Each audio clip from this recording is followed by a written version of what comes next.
Good afternoon, everyone. Thank you all for joining the TxRx Echo, brought to you by the Center for Substance Use Training and Telementoring Center, also known as CSTAT, by Be Well Texas in collaboration with the UT Health San Antonio Echo program.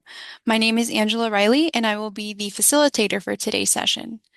A few housekeeping items before we begin. Please do introduce yourself in the chat by entering your full name, affiliation, and email. Please remember to stay muted unless you are speaking. We do encourage using the chat and or the raise your hand feature throughout the session today to pose questions and share your perspectives.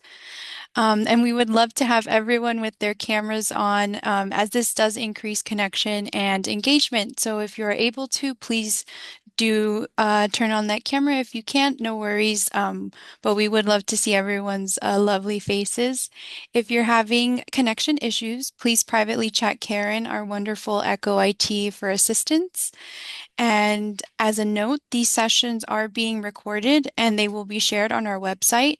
Therefore, to ensure privacy, no personal health information is allowed at any point throughout the session today. And this includes names, addresses, birth dates, or any other identifiable information. And additionally, the slide presentation for today's session will be uploaded and shared on the iEcho platform for future reference, as well as in our post-session email to you all. At the end of the session, the Echo team will be sending out a post-session survey link. We kindly ask you to complete it as it does help us refine these sessions to better address your priorities and interests. And finally, Echo is an all-teach, all-learn environment, and we do encourage everyone to participate in the conversation today and to raise questions throughout the session. Let us always make every effort to continue having this space that is respectful and safe for all of us to learn. And so with that, we'll go ahead and do some team introductions. I will begin with Dr. Walker. Hey, good afternoon, everybody. Crystal Walker, doctorally trained PA, and I am currently the Director of Medical and Clinical Services for the Substance Use Department with My Health, My Resources of Tarrant County, which is in Fort Worth, Texas. Awesome. Thank you, Dr. Walker. Dr. King. There we go. Hi. Hello, everybody. I'm Van King. I'm a professor of psychiatry here at UT San Antonio and the medical director of the Be Well Texas Clinic. Glad to see everybody. Thanks, Dr. King. And playing a dual role today, we have Dr. Shorter. He will be our lead specialist as well as our didactic presenter. Hey everyone, I'm Daryl Shorter, and I'm the medical director of addictions services at the Menninger Clinic and an associate professor of psychiatry at Baylor College of Medicine. It's good to be here. Thanks. Thanks, Dr. Shorter. And we also have Becky who will be presenting our case for today later on after didactics. So Becky, if you could please introduce yourself. Hi, I'm Becky Profit, and I work for Texas Clinic as an LCDCI, and I'm excited to be here. Thanks so much, Becky. Thank you all. I do see introductions coming through in the chat, so please keep those coming still. Anyways, so let us get started with our didactic presentation for today. Dr. Shorter, you may take it away. Thank you so much. And I will go ahead and share my slides.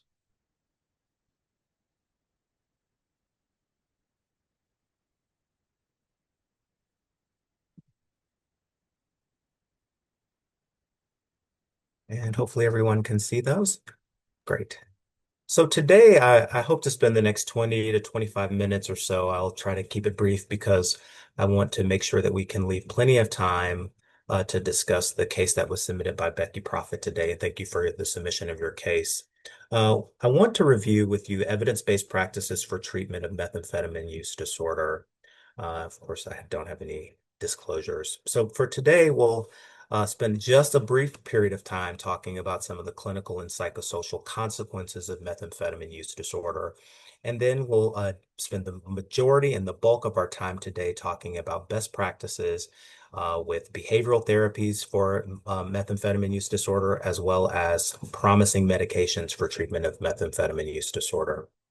When we think about the impact of methamphetamine use, it really, as a result of, I think, lots of the conversation that's been taking place in our society and in our culture, one of the first things that may come up in your mind, and certainly one of the first things that comes up in my mind, is overdose death and the impact of methamphetamine as well as other stimulants more broadly on overdose death. And it turns out that we have observed an increase in overdose deaths related to all stimulants and methamphetamine in particular.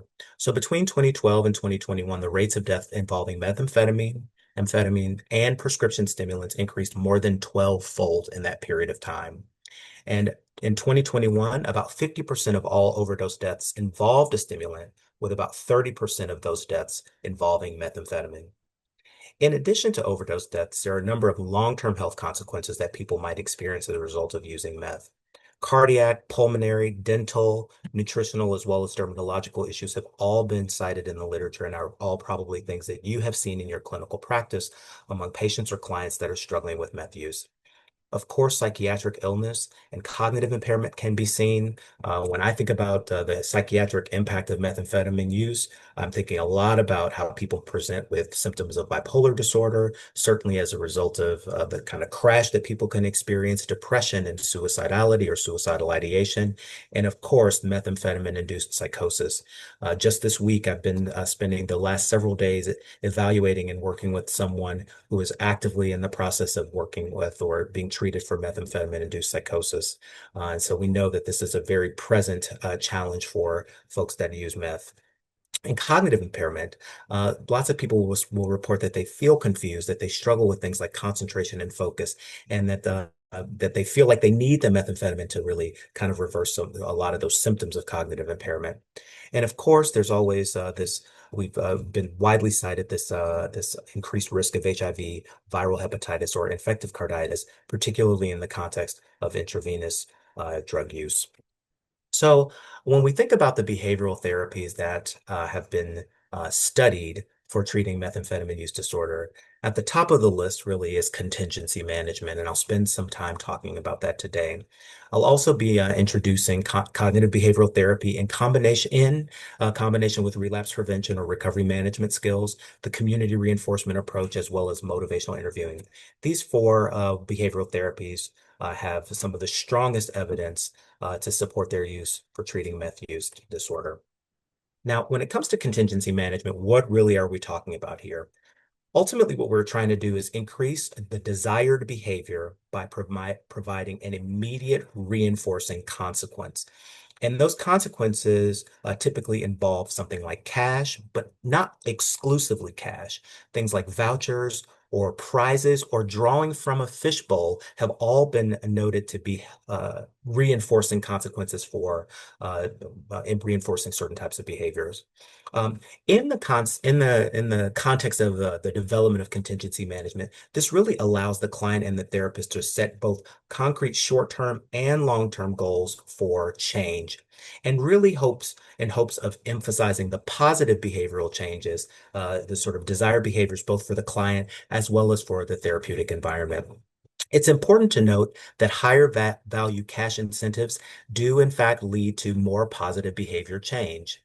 However, one of the challenges with implementation of contingency management is that there is a Medicare/Medicaid limit to the amount of dollars that can be given to or used in treating a patient with contingency management per year, with that number coming in at $599 per patient per year. You can also use, in addition to cash, non-cash incentives at the same time, such as vouchers or prizes or e-gift cards, those sorts of things, and still fall within the limit related to $599 per year. So when going about implementing contingency management with a patient or with a client, the first thing to do is identify the target behavior that you'd like to ultimately reinforce. Oftentimes, we are trying to reinforce abstinence or sobriety, but that's not the only thing that you might go about trying to reinforce.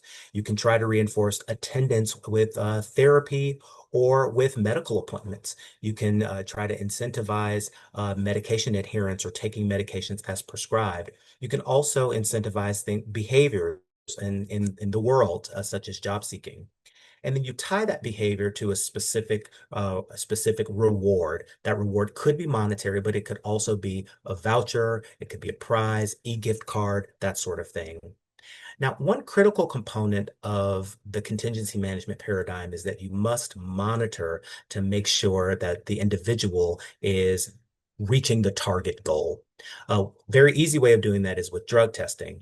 But of course, making sure that you know when people are attending their appointments or that they're adhering to medications, that they're completing job applications and getting appropriate sign off on that. Those sorts of things can also be monitored and should be monitored. And as much as you possibly can, tying the reward or the reinforcer directly to that feedback ultimately can improve the likelihood that the behavior will continue. Over time, it is helpful to escalate the amount of reward that people experience so that people get larger and larger rewards with each subsequent drug negative sample or each time that they uh, present for 4 therapy sessions. Say you're trying to reinforce therapy sessions and they present for 4 of those, and then you might escalate at the next time on the fifth session to a higher or larger amount of reward.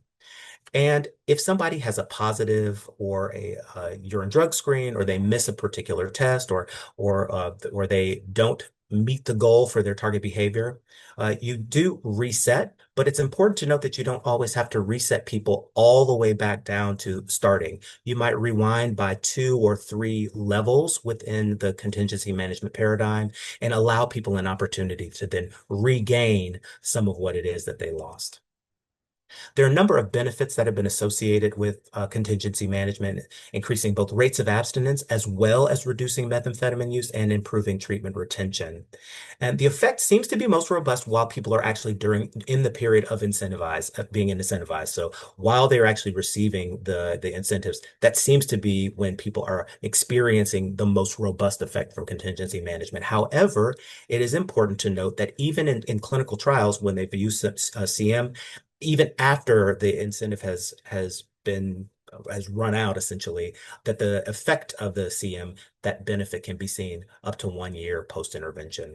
And the study of CM has been mostly done in adults, but can be adapted for adolescents and young adults.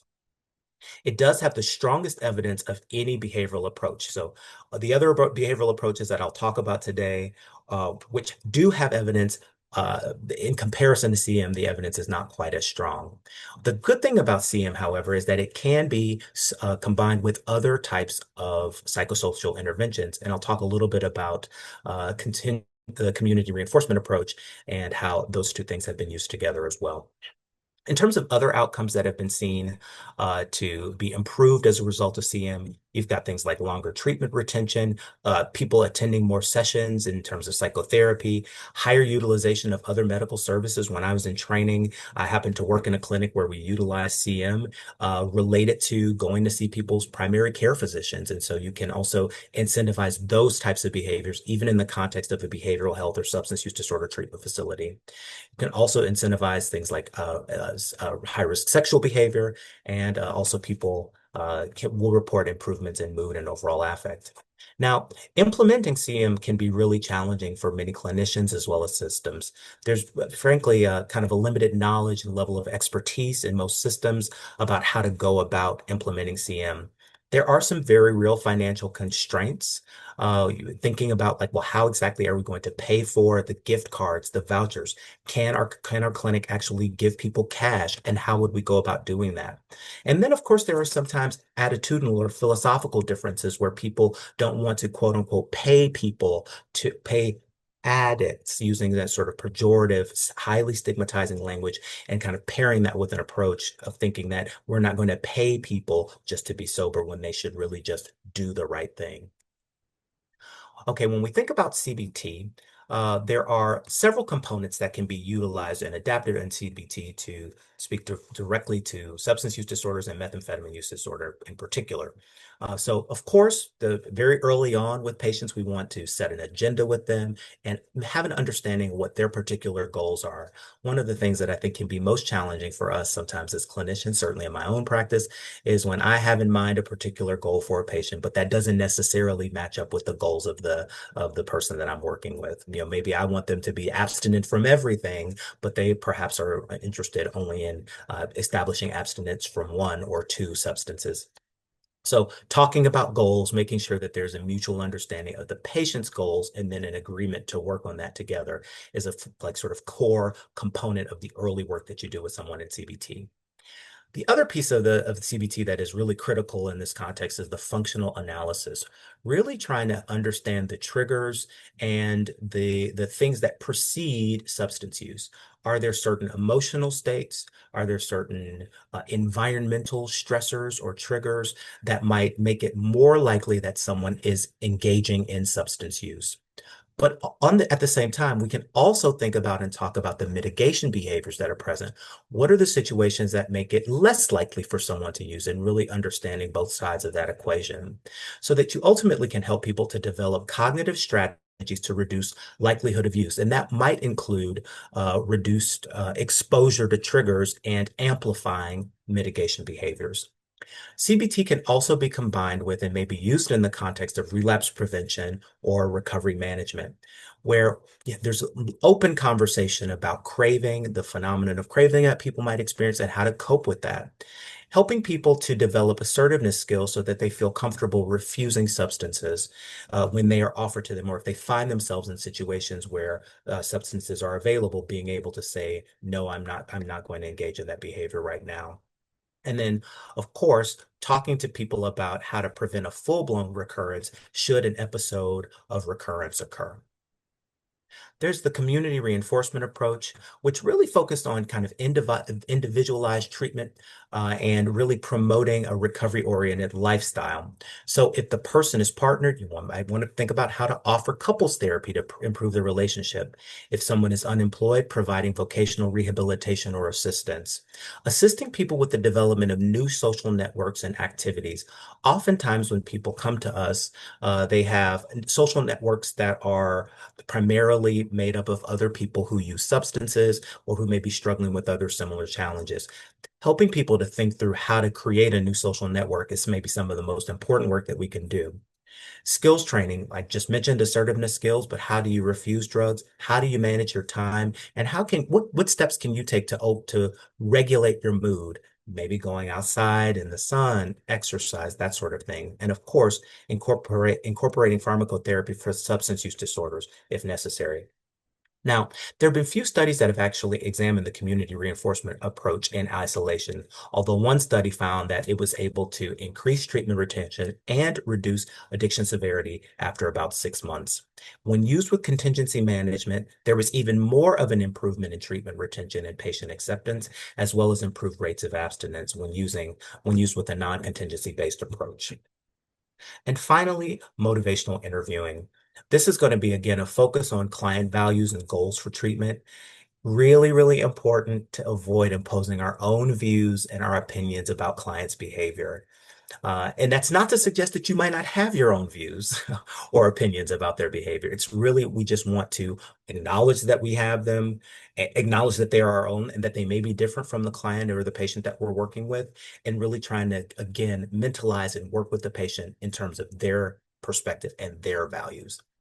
Ultimately, what we're trying to do is draw out the client's reasons for change rather than providing psychoeducation. And it's really easy for us to, as clinicians, sometimes fall back into that role of advisor, that role of teacher, wanting to make sure that people have all of the understanding or all of the information. But ultimately, our goal here is to like really sort of roll with the resistance that the person might have to the change process, and really trying to draw out change statements from them and change talk from them in a way so that they are really ultimately kind of talking themselves into the change as opposed to us talking them into the change. There have been mixed results with MI when it comes to psychostimulant use. So ranging from no benefit to reduction of cocaine use. One study found that there was really no benefit in the reduction of methamphetamine use. And in a 2016 Cochrane review, compared with no intervention, however, there was improved treatment retention and abstinence. However, no bias was noted in those studies.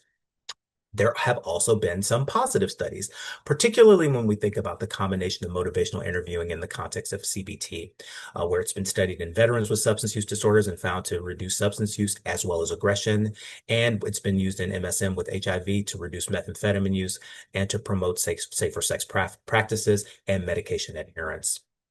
Other strategies that might be useful, at the top of the list, I put physical exercise. There's been some really great studies that have shown if we can get people exercising, that we actually can promote abstinence from methamphetamine. The matrix model, family and couples therapy, which I mentioned, as well as mindfulness meditation. So I want to talk a little bit now about pharmacotherapy and just make sure that we have kind of that part of our understanding as well. So, as I've probably discussed in here before, there's the cycles of addiction where after intoxication or the binge process, people experience withdrawal. And during that withdrawal experience, they oftentimes will report that they have negative affect, dysphoric mood, and in some cases, anxiety as well. They move from that phase through the acute withdrawal phase into the preoccupation or anticipation phase. And what you typically see during preoccupation and anticipation is craving.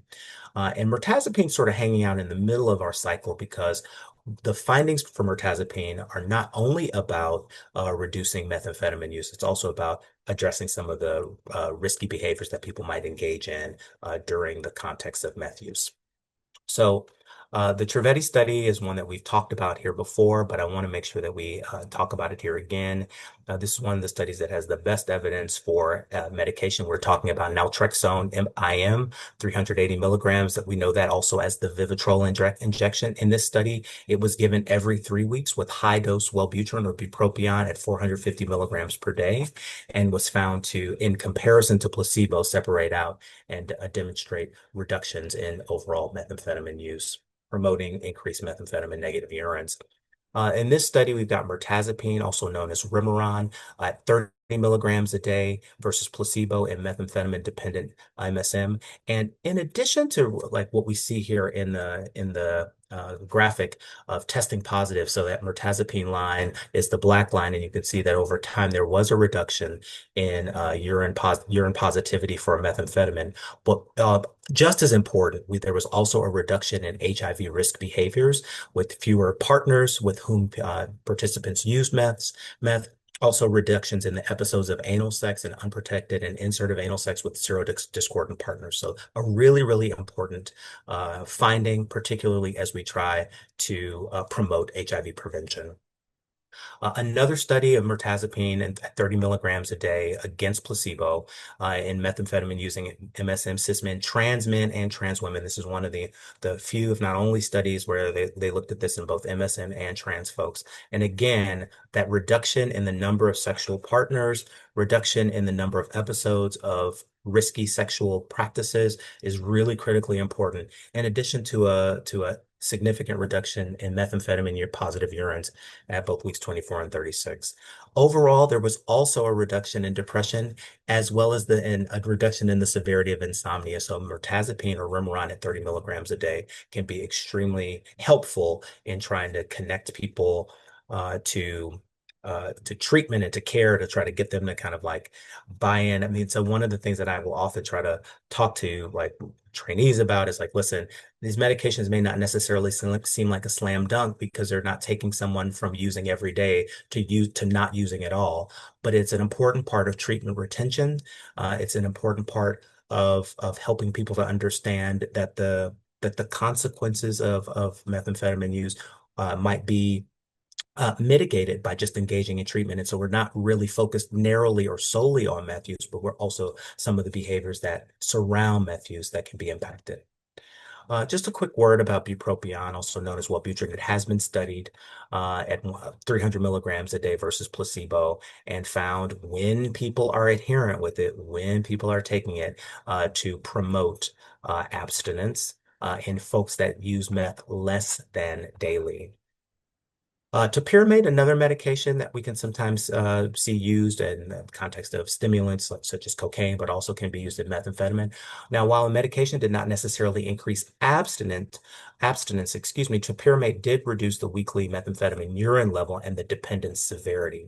that might be enough to keep someone engaged in treatment and to keep them sort of coming back so that the miracle of the motivational interviewing, the miracle of the CBT that you're offering or you're performing and during their therapy sessions, so that that can begin to take hold. Just that reduction in overall meth use and severity can be very helpful. And then finally, just one other word about methylphenidate, also sometimes known as Ritalin, at 54 milligrams a day versus placebo. While there was really no difference in the meth positive urines between the groups, there was a report of significantly fewer self-reported days of meth use in the methylphenidate group and a reduction in craving as well.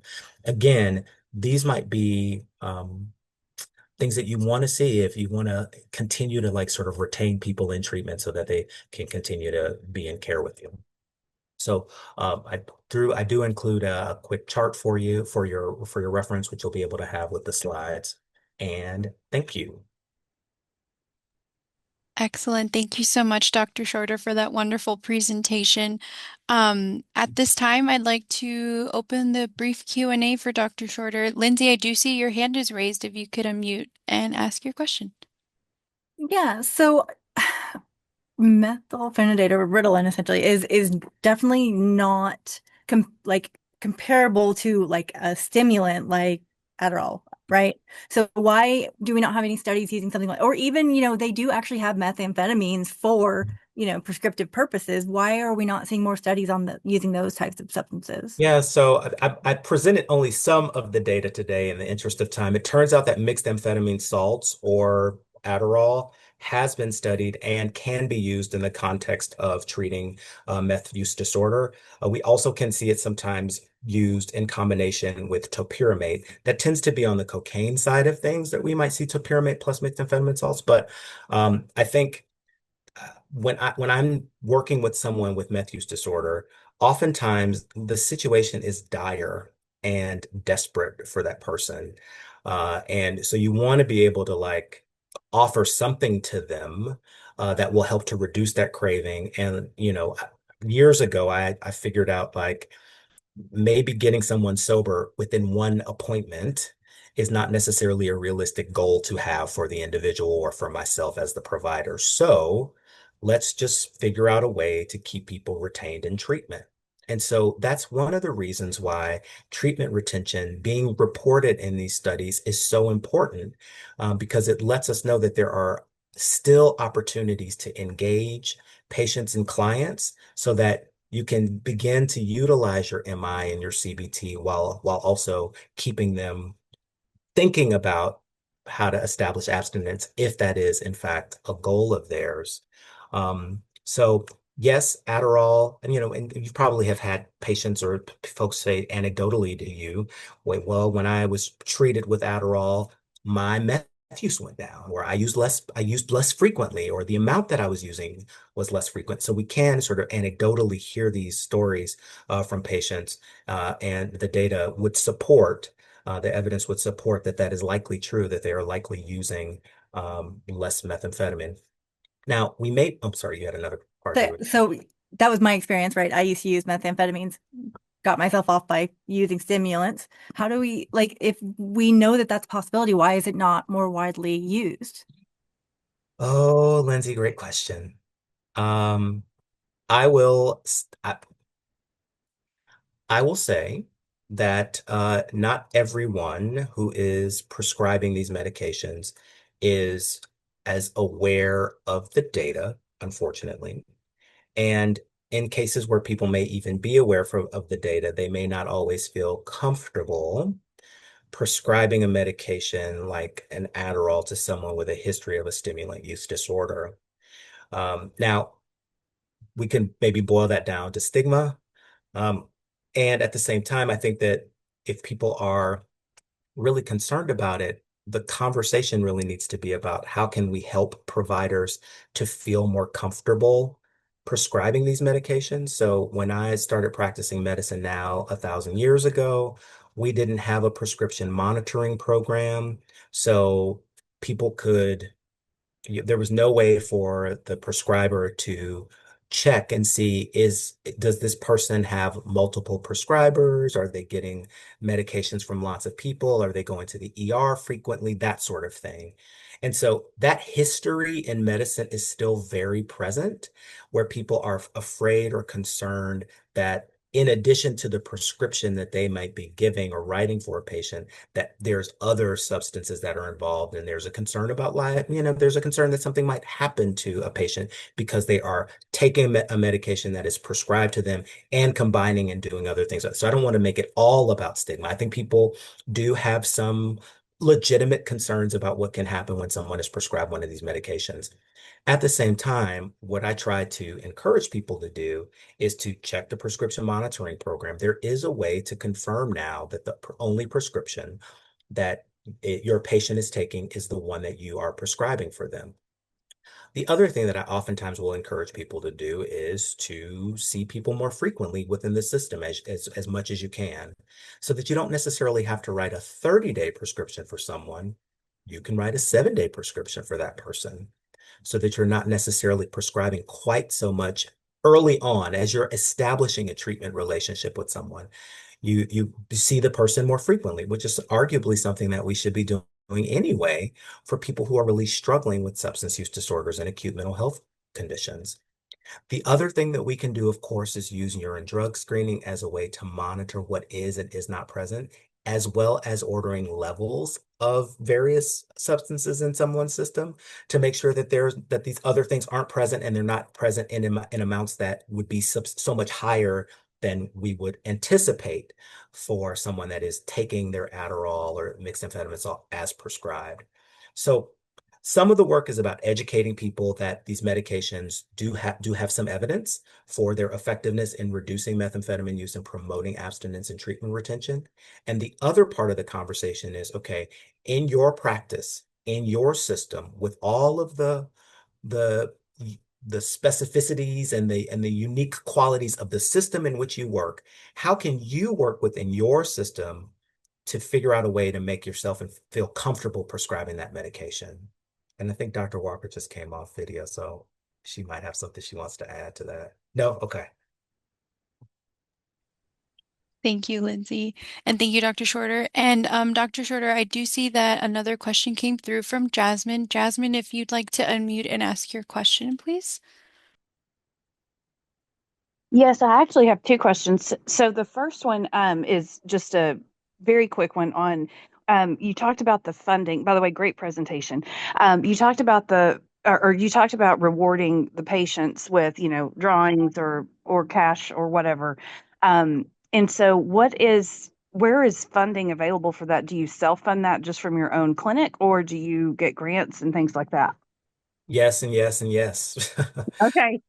So that's, I think, one of the major challenges of contingency management, and I certainly open it up to other members of the hub or people on the call if you have had success with this, because we want to make sure we share successful stories.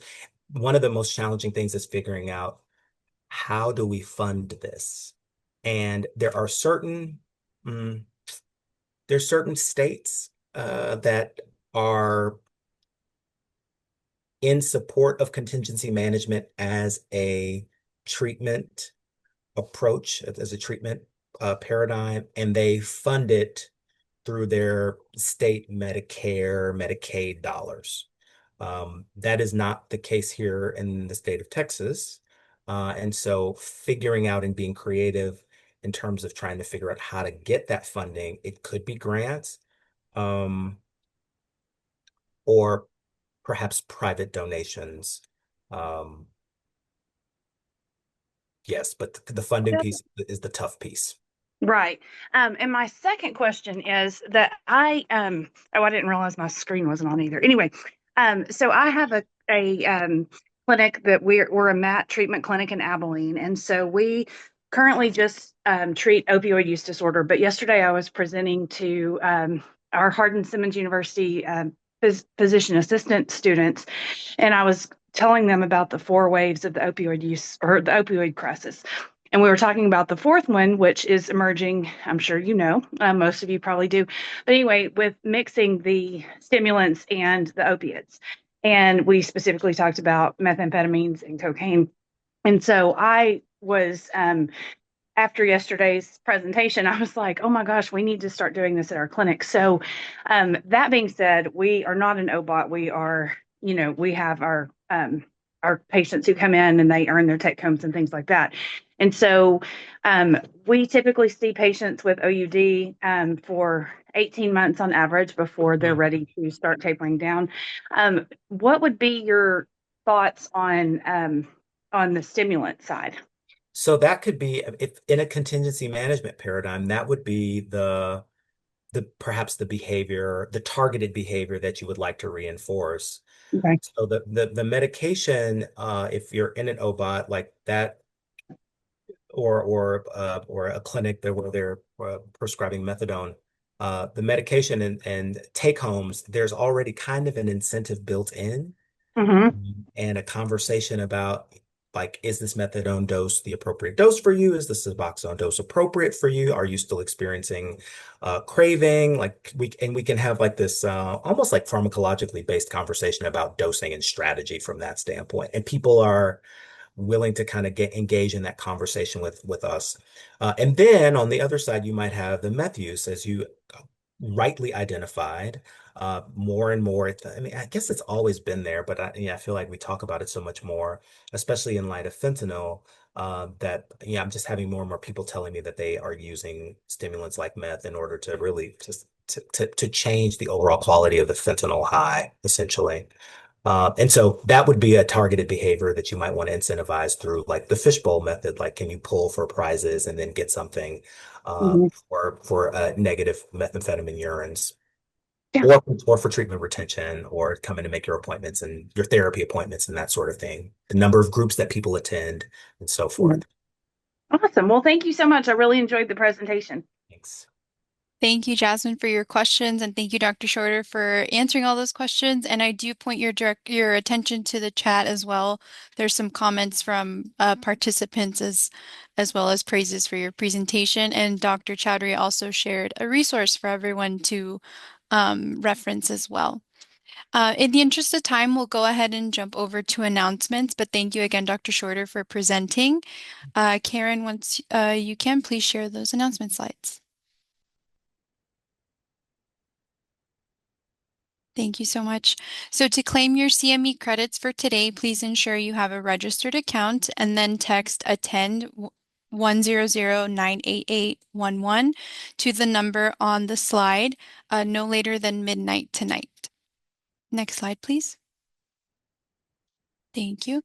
CSTAT offers you the opportunity to present any challenge your organization is encountering and to receive live feedback from our hub of experts and our broader learning community. There's no need to prepare a formal presentation as we will provide you with the case forms to fill out to assist you with the case presentation itself. Please email us using the link in the chat if you're interested. Next slide, please. CSTAT by Be Well Texas is still accepting applications for our Mood Mentoring Program. Join us for an exclusive opportunity for prescribers to receive personalized one-on-one mentorship to integrate mood services into daily clinical practice. This exclusive offer is available to a select few in the Texas Public Health District Region 8, so don't miss your chance to take advantage of this amazing opportunity. And please visit the application link that will be shared in the chat or email us if you're interested for more information. Next slide, please. Thank you. The Texas Substance Use Symposium is back March 2nd and 3rd of 2026 in San Antonio, Texas, and we're thrilled to reunite our statewide community once again. We're also excited to introduce a new Texas Sus Regional Summit this fall in El Paso, Texas. If you're in the area, stay tuned. And even if you're not in the area, stay tuned for more details coming soon. Please visit texassus.org for the latest updates. Next slide, please. Join us for our next Texas Sus session with speaker John Komola on a discussion on how to evaluate and navigate through today's policy and funding landscape. Register today by scanning the QR code that's on the screen or visit texassus.org/sessions for more information. Next slide, please. Thank you.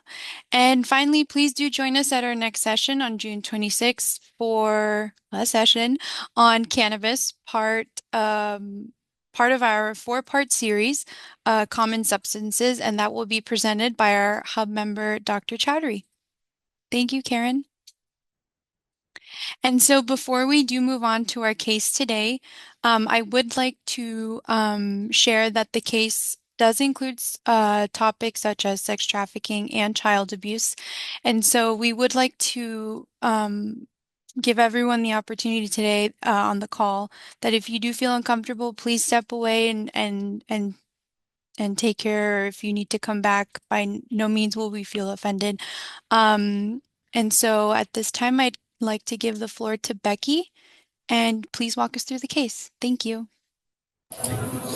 Hi, let me share my screen. You can see it? Okay, Yes. So this is a patient that we have at Texas Clinic. She's 46 years old, white Hispanic female. My questions about her case are, how can we ethically and effectively integrate technology-based supports like WeConnect into a long-term treatment plan while ensuring that the client is building skills that will eventually transfer to in-person therapeutic, medical and relational context. So basically what they're taking from the app, they're able to apply in person. How can we work together as a multidisciplinary team to support the client in developing a sense of safety and trust in relationships? Oh, this is specifically about my patient. Given her extensive history of betrayal, trauma, abuse, and neglect from primary caregivers, and what boundaries, clinical oversight, and safety considerations should be in place when clients rely heavily on app-based virtual supports supports as an entry point into healing work. So her drug history, cocaine on and off from 12 to 44, nicotine, she's been smoking daily since she was 11 years old. Alcohol, she was a huge binge drinker for a while, and her daughter got hit by a drunk driver. And it wasn't until her daughter passed away a year later from the injuries that she was able to stop drinking. Cannabis, also smoked daily pretty much since she was 11 years old. She is trying to quit. Methamphetamine user, she smoked and injected meth from 36 to 44. The heroin and opiate use started at 9 years old and ended at 44. She was being given them as a child to help sex traffic her. She primarily used IV heroin, though. Benzodiazepines, primarily alprazolam from 16 years old into her late 30s. So she's got a very broad history of substance use. Her primary use disorder is opioid use disorder, and her secondary is stimulant use disorder. So she's been on Suboxone, Bupe, and Methadone in the past. Right now she's on Bupe. She's been in and out of treatment many, many times since she was 13. She is getting substance use counseling and treatment right now, and has in the past when she's been in treatment. But she's only doing like outpatient counseling at Texas Clinic at the moment. And she in the past did go to support groups when she was also in treatment. She has a hard time keeping up with them when she's not actively in treatment. So we've given her naloxone, Bupe, contingency management, overdose and prevention education, and the WeConnect app. Things to consider with her: shame and internalized blame related to the sexual abuse and the sex trafficking. She has strong Christian beliefs, and addressing the mind, body, and the spirit are very important for her. You're going to miss out on a big part of her if you're only addressing the mind and the body. Her support systems are her advocate and the advocate's family, who she's living with right now. She has 2 daughters. One is deceased, the other one's an adult. She's driven around by her advocate. She's currently living with her advocate. She's never held a job, and her diagnoses are CPTSD, anxiety, night terrors, insomnia, major depressive disorder, bipolar type 1. She's currently only on these 2 medications, so she's not on a lot of meds. Her medical comorbidities, she has a history of diabetes, but it is controlled through diet and exercise. She has gastroparesis, which they've told her many times is likely from the cannabis, as well as the hyperemesis syndrome, also likely from the daily use of cannabis for so long, which is part of the reason that she's trying to quit. And for her, we use CBT, MAT medications, SET education. She gets counseling weekly. We focus on stability and maintaining healthy relationships with her support system, and we use WeConnect. So a little bit about her. She comes from a background of severe physical, sexual, and psychological abuse, starting as young as 9 years old. All of her parental units were involved in that. Her family dynamics were really complicated too, because they had very deep-rooted belief systems within the family. They were members of the Church of Satan, and the grandpa and the mom held really high positions. And that religion claims, like, even themselves, if you look into their website and everything, it talks about how they're very self-centered and they're the god of their own universe, and they're moving from being an atheist to an atheist. So it's very self-focused and likely contributed a lot to her mom's neglect of her. At 15, her mom let her marry her abusive 29-year-old boyfriend, and he was in and out of prison. He was a member of the Aryan Brotherhood, which is a group that is very misogynistic and views women as like status symbols and property. She's still legally married to him too, and she's trying to get divorced. So throughout the majority of her life, the client has been surrounded by individuals who engaged in neglect, abuse, and betrayal while occupying roles that are traditionally associated with love, protection, and safety. As a result, she has developed significant difficulties with trust and emotional vulnerability. These challenges have become central barriers in her healing process, as establishing safety and secure therapeutic relationships are essential to her recovery. And so, to talk about WeConnect, one way that WeConnect has been able to help, it's in a very unique way, is that she's able to go at her own pace. So initially she set an appointment and with her peer specialist, and she canceled it last minute. And later she explained that she was having a lot of hesitancy and fear around opening up. And asking for help is really hard for her. And her peer support specialist responded with empathy and understanding, and it helped her feel very seen and validated and safe. And later she scheduled a second appointment, and she did follow through with that, and they've been talking on a weekly basis. She's been able to gradually open up. One of the aspects that she finds most helpful is the WeConnect flexibility. So there's no cancellation fees for last minute changes. So she doesn't feel like she's being punished for going at her own pace or if things come up. And it allows her to engage in a way that feels very emotionally safe for her. She doesn't have to worry about consequences. So the client reports that opening up and asking for help feels easier through the app. Virtual interactions feel safer than face-to-face interactions right now. And her current goal is to continue practicing vulnerability and help seeking with her peer specialists through WeConnect.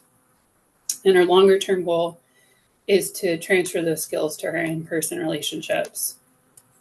So in addition to the peer support, she also really loves using the routines. So she has a lot of routines. She has like a self-care routine, which is really important for her because she did not even learn to shower till she was 15. Like it's something that she really struggles with. And so every day it has like brush your teeth, take a shower, make your bed. She has like a spiritual self-care routine.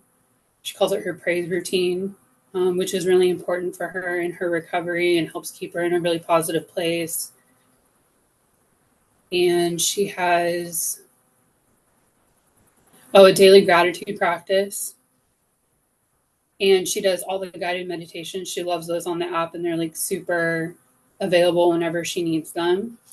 So overall, WeConnect has provided the client with a supportive and adaptable platform that aligns with her current emotional needs and trauma history. The app's flexibility combined with the compassionate approach of her peer specialist has allowed her to take important initial steps towards building trust, practicing vulnerability, and developing consistent self-care routines.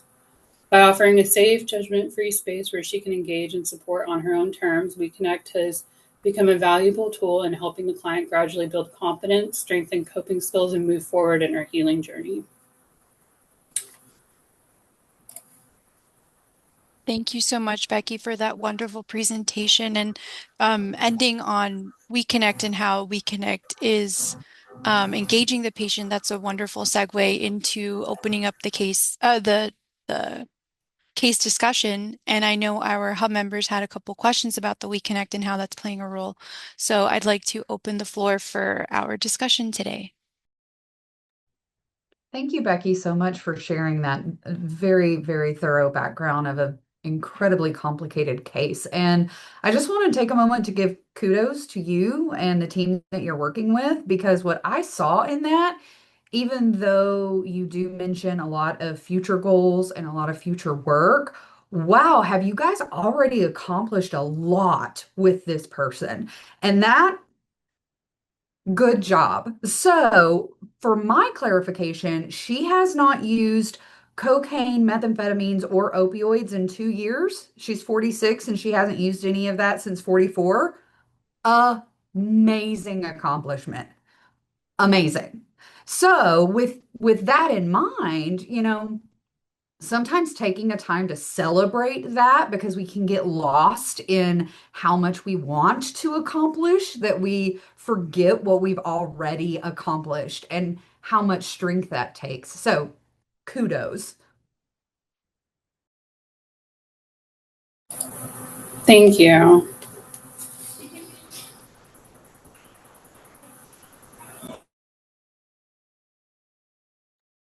I'd like to echo Dr. Walker's kudos regarding the work that you've done with her already. It's just really been tremendous the way that you've been able to engage and retain her in care. Um, I guess I was wondering if there were any other goals that were set around, like, because you'd mentioned that the only meds were Lexapro and Suboxone. I was curious with the diagnoses of like depression, bipolar disorder, and the CPTSD, if the psychiatric symptoms were currently being managed in a way that is satisfactory to her. Yeah, I think that coming off of the substances helped a lot with symptoms just because it exacerbated them so badly. And she's done a lot of internal work to be able to know what to do when she like dissociates or when she has recalls, and she prefers to be on less medication too. So that might not be the best thing. It might not be that, but it's like what she's available for right It's now. it's her choice for sure. Because when you also mentioned that she's in CBT, Matt, and Sud Education, I was like, I didn't know if where she was in terms of like wanting or desiring that in-person treatment that you kind of mentioned. Like, I mean, it may be too soon for her to really dive into trauma work and so forth, but so if you would just speak to that as well in terms of that overall trajectory as you kind of imagine. So she will talk, she will open up. She has a story. Like I know a lot about her. I could tell you a lot, but to really know her, what's beneath that, the child, the 9-year-old child, that is the part that she really has a hard time. It does not feel safe. And again, if everyone who was supposed to take care of you in your life has not, I'm, as a counselor, that's where we provide care, right? And so it is difficult for her, even if she does trust us. She can tell us the basics and give us a rundown and talk about her trauma, but to really get to those like deeper things, it's a struggle for her, which is where I think We Connect is going to be easier. It's kind of like writing in your journal. You could write something that you couldn't say out loud.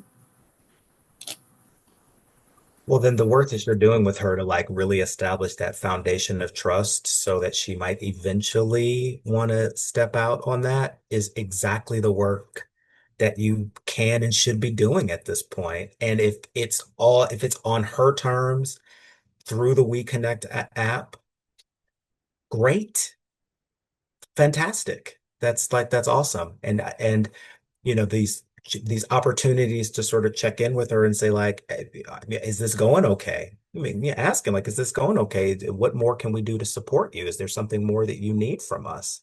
Can really go a long way. But if this is where she is right now, meeting her where she is and working with that is really the best way to demonstrate that you all are safe and consistent and that she is safe with you. So great job.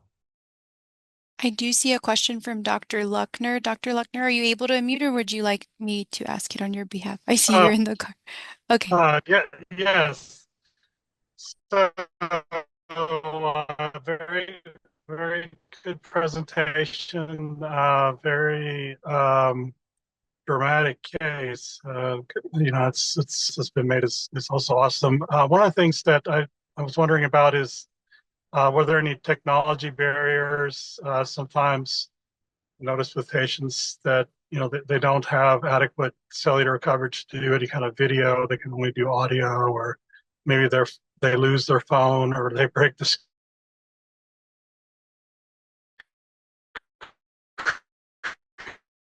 We may have lost Dr. Luckner there at the end, but yes, So, any technology barriers or did you have cellular any coverage. issues with her on that, or has it been pretty smooth sailing?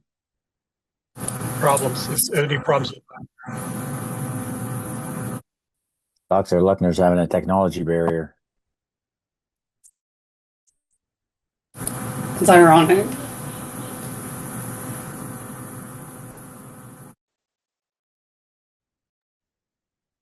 But just to answer the question he did share in the chat, were there any technology barriers or cellular coverage issues for the patient? Yeah, she switched numbers. But we overcame that. I will say We Connect is very responsive. When I call them, they always answer. They just came out with a new sheet about like basically if you are completely illiterate in technology, it will help you download the app. And then we also use resources like Assurance Wireless, where if the patient is on any kind of like food stamps, TAMP, anything like that, they can go and get a phone for $25 and free cell service. So we found ways to overcome it so that they can't access the app because cell phones are considered essential, but a lot of people do yes. not have them. That's wonderful. I do Thank see you. that Pamela shared, for more information about We Connect, please feel free to reach out to me. And she shared her email. So if anyone has questions on that platform, do reach out to Pamela. Dr. Shorter, I'd like to hand the mic over to you for a brief summary of recommendations and a huge thank you to Becky for bringing this case to us today.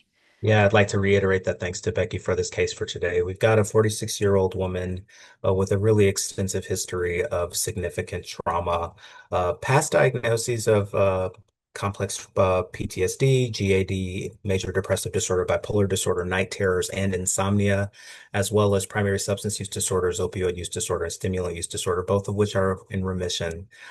Current use of cannabis, which is being worked on, as well as nicotine use. Um, in addition to well-controlled diabetes and some perhaps cannabis-related medical challenges, the patient is or the client is really focused on setting goals of trying to become more comfortable with trusting other people and experiencing vulnerability within those relationships. To that end, the We Connect app has been crucial and critical at allowing this person to take things as they feel most comfortable doing so, establishing relationship with a trusted peer, and utilizing that perhaps down the line at her own pace to connect with other providers on the team. It's also been critically important at establishing a routine and also perhaps attending meetings. And so this has just been a really great option for the patient to use this telehealth intervention to address both mental health and substance use. So thank you for sharing that today. I think we all learned something from that. I appreciate you. Yes, I echo those sentiments. Thank you so much, Becky, for all the work that you do and for bringing this case to us today. And yes, huge round of applause as Nick just showed on the camera there. And a huge thank you to Dr. Shorter as well for the wonderful didactic. Thank you all for attending today's session. As a reminder, to claim your CME credit, you must text by midnight tonight. Text to 10-100-98-811 to the number in the chat that Karen shared by no later than midnight tonight. We also kindly ask you to complete the post-session feedback survey using the link in the chat. We look forward to seeing everyone at our next Echo session at the end of the month. I hope you have a wonderful rest of your week. Thank you all.